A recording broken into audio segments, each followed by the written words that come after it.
I see the dawning of the new missionary age, which will become a radiant day bearing an abundant harvest. As the third millennium of the redemption draws near, God is preparing a great springtime for Christianity. This vision has touched the hearts of millions and changed the course of history, yet it is a vision that is still unfolding. It is a vision grounded in one very simple reality: the family. The future of the world and of the church passes through the family. The church has long understood what social scientists are only beginning to grasp. Every major issue in society ultimately relates to the family. Intact families amass nearly 4 times the net wealth of single individuals, while children of broken homes have a 300% increased risk of growing up in poverty. Children from intact families have better grades and are more likely to receive a college diploma, while children of broken homes are twice as likely to drop out of high school.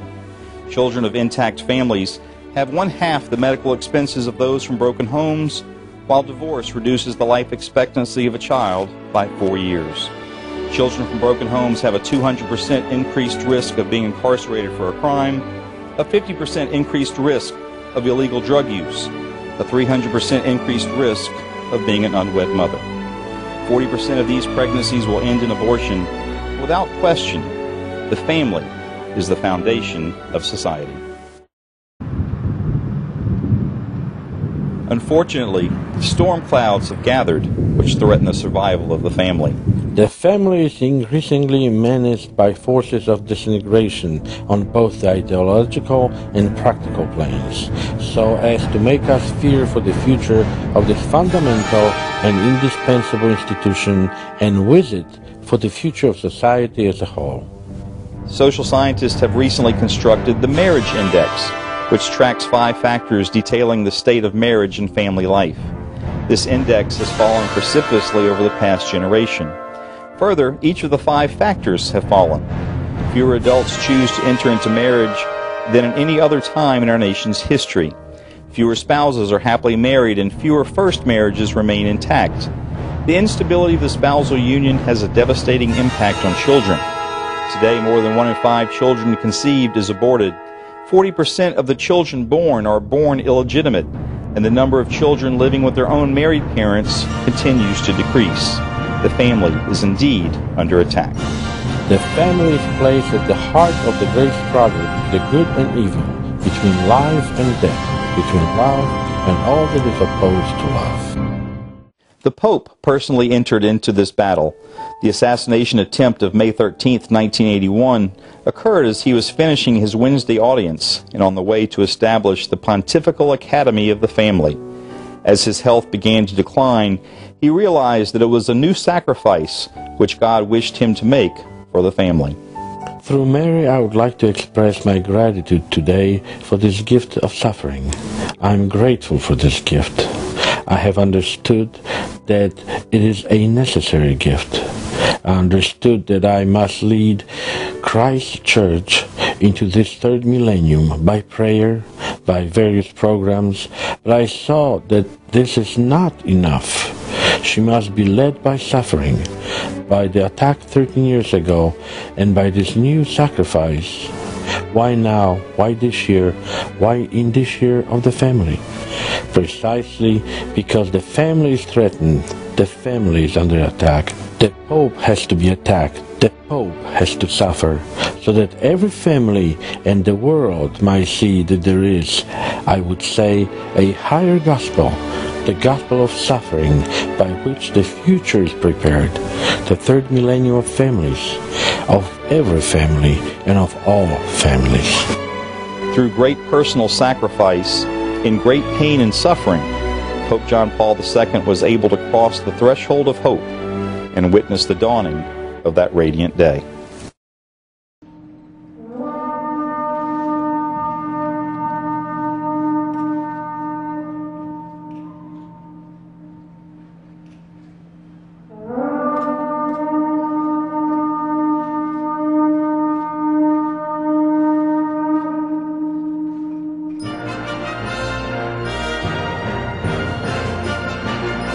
A river of living water, the water that continually flows from the throne of God and the Lamb.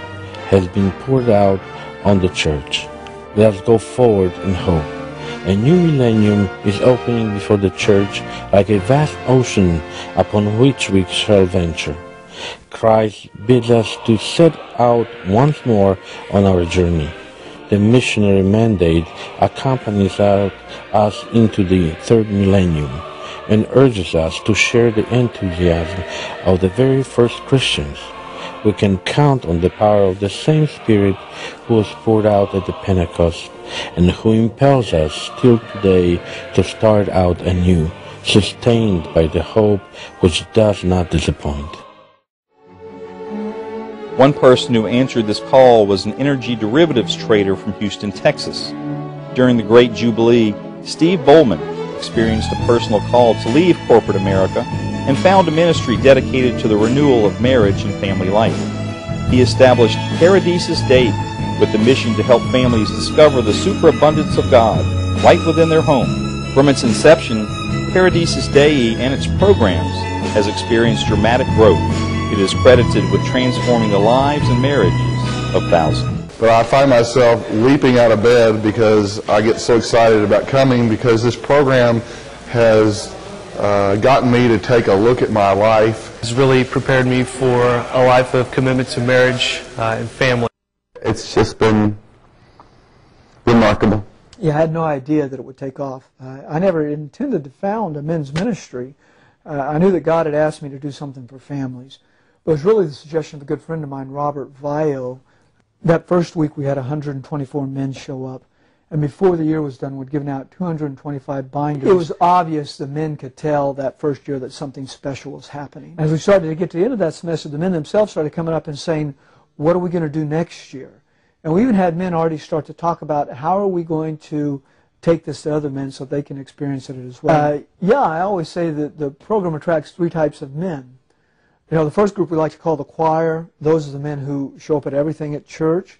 And if you will, this validates the life they live. At the same time, we have men who have radical conversion stories. You know, I had a man write me who was an assistant manager at a strip joint. He was living with his girlfriend, had a child out of wedlock. As he said, God sent him to our program so he could clean up his life. Quit the job, he married his girlfriend, and had his child baptized.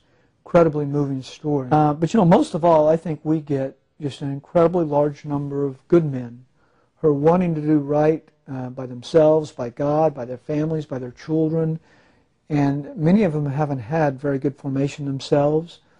And they're looking for something that can help provide direction to their life. And I think they find that precisely in our program.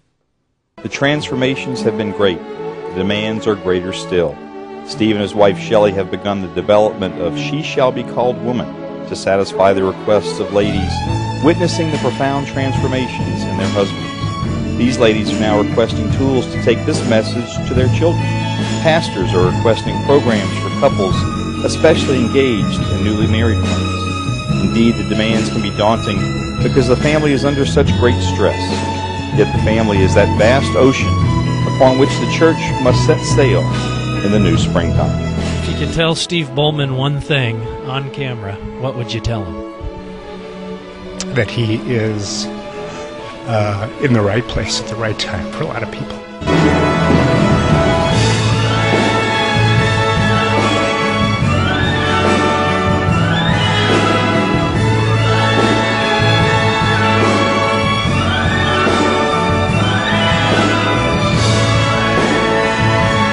God is calling you to be part of this new springtime. Contact us at www.paradisusdei.org or call us at 713-461-2484 to see how you can help.